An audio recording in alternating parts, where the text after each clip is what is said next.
You might be wondering why I'm bothering making showcase videos for builds that are not particularly good. And hopefully these next two clips kind of illustrate not only why I make these videos, not only why I make these builds, but why I play the game. Because I could give a shit about a win rate. Obviously, when it comes to leaderboard matches on the Discord, I'm going to play to the best of my ability with the best build I can bring. And fairly consider wins and losses. But when it comes to just playing the game, casual PvP, I think the victory is when something interesting happens, like an ambush shard kill. It's kind of like in the game of chess. Obviously to win at chess you need to checkmate the opponent's king. But whenever I play chess, I consider it a loss if I blunder a bishop to a bishop, or a rook to a rook. If I put my piece in a position to be taken by the piece of equal measure, then I consider that a loss. And similarly, if I manage to take one of my opponent's pieces with the same piece, if I take their bishop with my bishop, or stab their back while they kill me, I consider that a victory. That's me as a person. Nonetheless, this is a build video, so let's look at the stats. Obviously 60 vigor is a must. Really 55 vigor is a must, and then you can, plan around that if you have tankier armor and are using like the Crimson Amber medallion.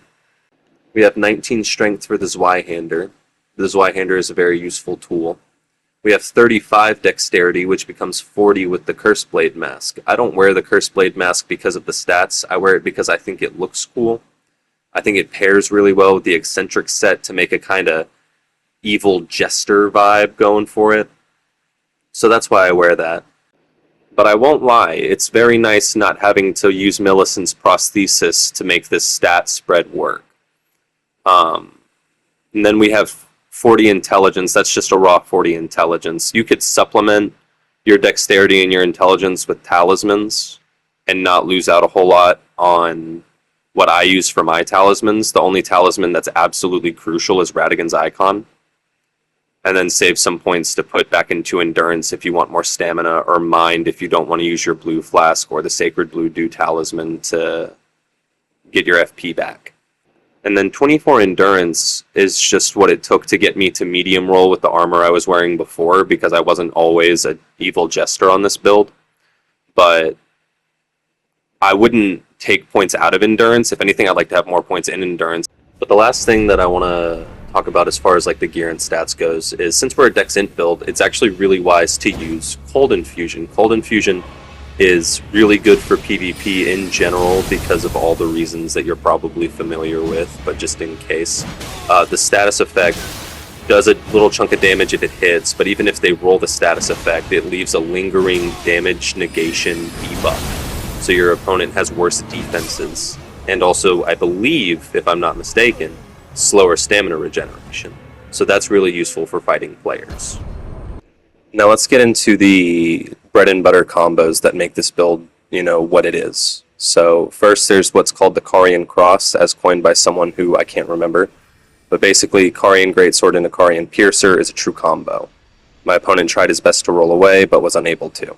Special shout out to Old Wet Rag on PSN for being pretty much a practice dummy. So that way I could showcase exactly how these combos work in a sterile environment. And then next is the basic attack into Carian Piercer as a roll catch. I'm using a running attack here, but it works with a variety of attacks. And depending on where your opponent is, if you're point blank with the attack, you can actually go for a different R1 or R2 roll catch for the first roll, and then catch the second roll with a Carian Piercer. And Carian Piercer is a true roll catch, meaning even if your opponent double rolls, you'll still catch them. And what I mean by that is that, when latency is accounted for, you can overlap your iframes between your screen and your opponent's screen, but the lingering hitbox and excessive range of Carian Piercer means that you can still roll catch people with a well-placed Carian Piercer that you would otherwise not even be able to roll catch with a regular weapon swing because of the lack of a lingering hitbox. And that all sounds well and good, but sometimes your opponent doesn't even roll. There's a whole nother means of locomotion for avoiding damage in this game, called jumping. And what do we have for jumping? It's the Gavel of Hymen. Gavel of Haima is really cool because it breaks everyone's poise. You cannot withstand it no matter how much poise and hyper armor you're using. Here we just saw my friend Oldwood Rag using a colossal weapon with full bull goats on, trying to withstand an attack from the Gavel of Haima and getting knocked flat on his face. Gavel of Haima is a really useful tool on this build because it has a lot of hyper armor. It allows you to trade not with like a colossal, but a lot more than you would expect, especially since this build has only 45 poise.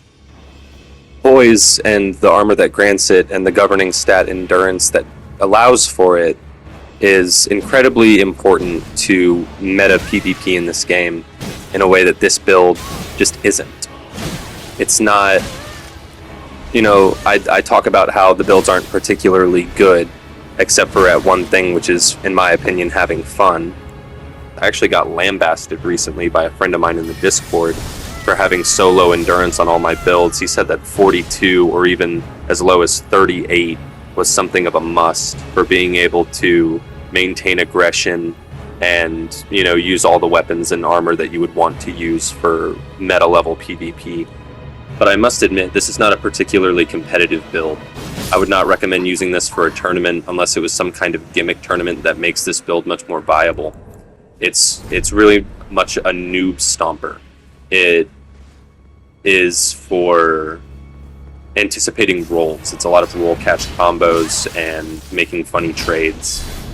So using this in a competitive setting will likely just get you pooped on. Of course, the game is 10% build, 90% skill.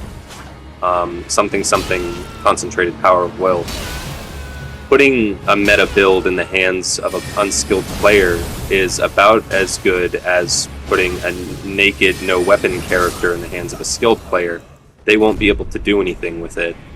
And similarly, a skilled player with this build in their hands will be able to do a lot more with it than even I am.